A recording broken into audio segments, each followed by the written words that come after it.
morning, everybody. Welcome to Hope Lift. Today we're going to be chatting with Hazel, or rather Hazel's going to be chatting with us. So hello, Hazel. Hi. Love to ask you about your story.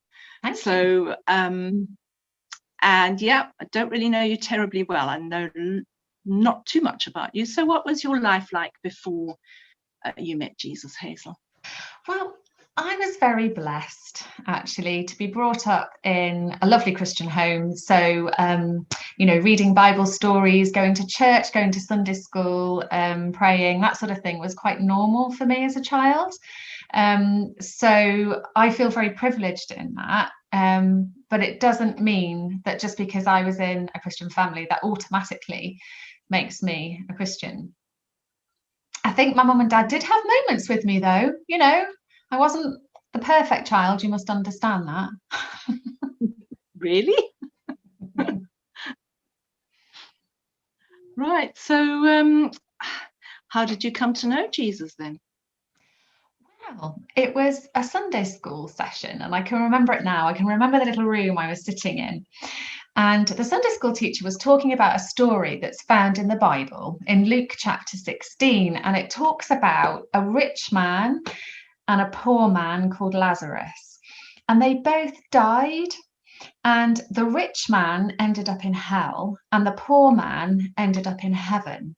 And there was this massive chasm between the two of them, and there was no way that either of them could go to up to the other place. And the rich man who was in hell was begging to get obviously to where the poor man was. And I just thought to myself, as an 11-year-old, there's this massive gap. What's going to happen about the gap? Who can fix the gap? And I thought that must be why Jesus came. So if Jesus did that, then I'd like to follow him. So in my little simple heart at the age of 11, that was the decision I made. And so I told the Sunday school teacher, and he said to me straight away, I want you to come and tell a few people what you've just done.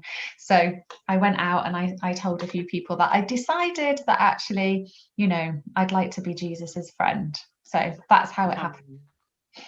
Oh, that's wonderful, Hazel. That's wonderful. So can I ask you how your faith has been, how you've perhaps managed to follow on with Jesus?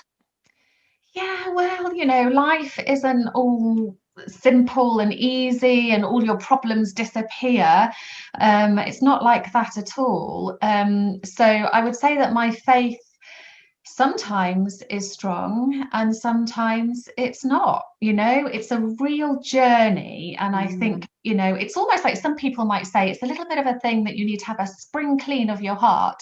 It's almost like, yes, you've decided to be a friend of Jesus, but that doesn't mean you don't have that battle still going on inside you where you're trying to decide what's right, what's wrong, about your attitudes and the way that you see things in life and the way that you perceive things in life. But all I can say is that the greatest thing for me is when you go through really hard times, you're not on your own because you have Jesus right there with you, and you can pray anytime, and you know that Jesus is listening. And it's that is the wonderful thing about faith. It's there all the time.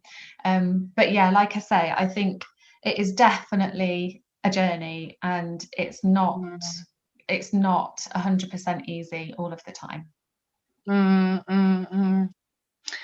So is there, or was there a time in your life where you felt perhaps God had left you, or just you felt that it was such an incredible situation, you felt completely and utterly hopeless? You just didn't know what to do?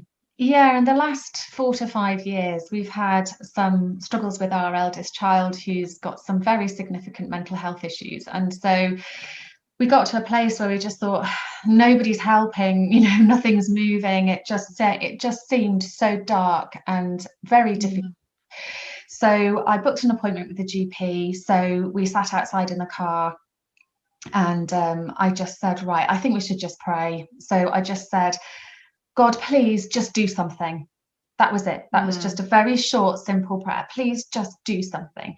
So we got into the surgery and we sat there waiting, and we got taken through. And so we explained a little bit of our situation. And it was very interesting because I said, I just felt that we needed an assessment by a psychiatrist. And the GP said these words to me. He said, well, what do you think I'm going to do? Magic one up? And then literally, as he said that, the phone rang and he picked it up. Right.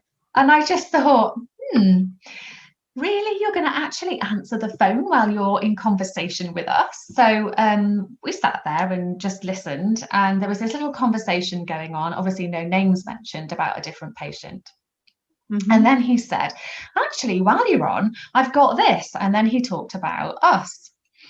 And so I was a little bit taken aback. Who's he talking to, sort of thing? Yes. And so he put the phone down and he said, you're never going to guess what? He said, that is our psychiatrist and he will see you in 2 weeks' time. Wow. So you can imagine how we felt at that point. We were just like, wow. We prayed that very small little prayer and God did something. Now, I'm not saying that everything has been hunky-dory since then, but that was the beginning of our journey into the light from where we'd been in a very dark place. And so, we're just so grateful to God that he listened to us that day, and it brought fresh new hope, and it's just wonderful. And there's lots of illustrations I could give you like that, because that's what God does. He, prayer changes things, right? Yep.